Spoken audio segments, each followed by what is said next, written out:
Morning, guys. Coffee Press. Coffee Press. Right? We got a good blend today from Rig and Grinds, our friends over at Rig and Grinds. It's a Costa Rican blend. It's pretty good. Pat, what do you think about it?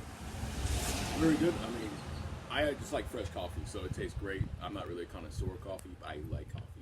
But now he is. Rig and Grinds. Rig and Grinds. All right. Hey, so it's PT month. We got a PT right here. So Pat's going to tell us a little bit. Pat, how'd you get into physical therapy? How did I get into physical therapy? Well, it's kind of a long story, but the short story for this format is... Make it short. Oh, the short version. Okay, for sure.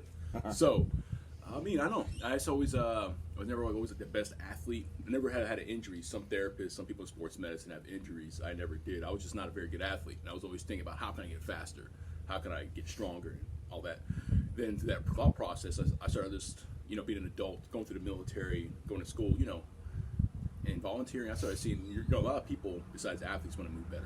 The elderly, people with disabilities, young kids, everybody needs to move better, not just athletes. And so in my early 20s, I started just processing that. And I was, much like strength training, I started just kind of volunteering in physical therapy groups, going to hospitals and clinics, and I got interested in it. And, I got blessed. I got into school, and then the rest is history. That's awesome. I love the profession. And you've been in for, about 10 years now, right? You've been a PT, licensed physical therapist. You got it. So, physical therapist, you have to have it's a doctorate degree, right? It's a doctorate? Yeah. Right now, if you apply to physical therapy school in America, 2020, it's a pretty much clinical doctorate all across the states. But many physical therapists have master's degrees, bachelor's degrees. It varies a lot. But but in America, it is a clinical doctorate at this point. Awesome. So every new grad basically will have a clinical doctorate, right? Let me ask you this. So we're the Coffee Press, right? We lift weights, right? So as a physical therapist, what do you think about lifting weights? Oh, well, as a physical therapist, I have my own biased opinions because I've lifted weights before physical therapy. But even in physical therapy school, I had a different perspective. So to give you my answer, I think weights are just another form of stimulus to the body, just like someone who is in a different environment. Someone who lives in a high altitude is going to have different cardiovascular adaptations. Someone who does a certain task, like works at a factory, they're going to have certain adaptations to that. So your body adapts to specific demands, specific adaptations to those demands. So that by society, I think the body will adapt resilient to anything, or everything sometimes. Maybe. So powerlifting, weightlifting, there's different forms, bodybuilding, just people doing strength training. Right on. I'm not much of a form picker now as a physical therapist because I understand there's an art to it. You got to stay healthy, you got to move, you got to use halfway decent form. But I'm not going to say you have to do this form of exercise now as a physical therapist. But before I was really biased. Either you got to power lift, you got to do parallel squats, don't go past the knees. Oh no, Olympic lifting squats, you got to go below. Right.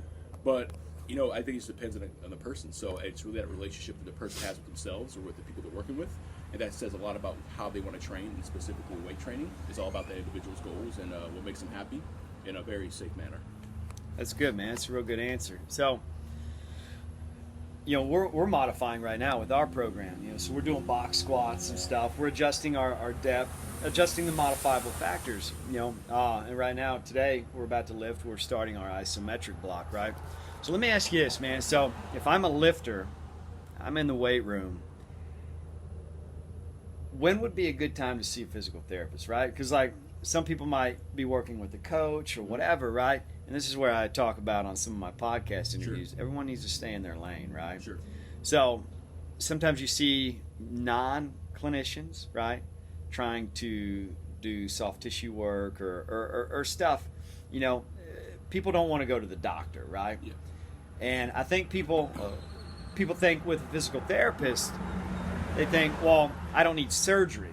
Yeah. I don't need to see a physical therapist, right? Right. That's wrong, though.